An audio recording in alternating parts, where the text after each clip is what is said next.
The government says it follows legal advice in all settlements reached with current or former public employees, and that these settlements protect the taxpayer from the greater costs of litigation.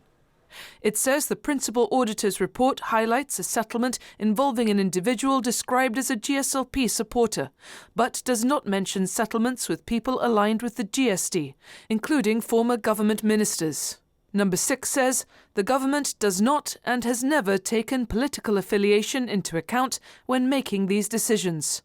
It says, the agitation that has been generated by the publication and coverage of the former Principal Auditor's report, a report that the government considers to be biased and politically motivated, has now led to libelous accusations, threats of violence, and members of our community feeling publicly vilified.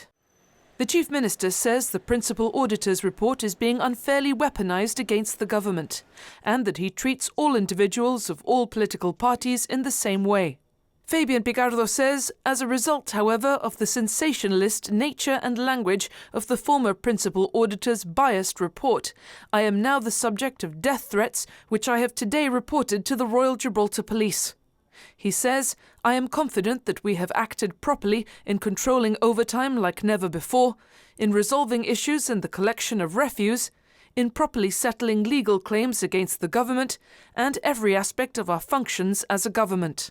Mr. Picardo says he will continue to respond to all the unwarranted and biased allegations against himself and others in the government and public sector, and that he also looks forward to addressing the report in Parliament.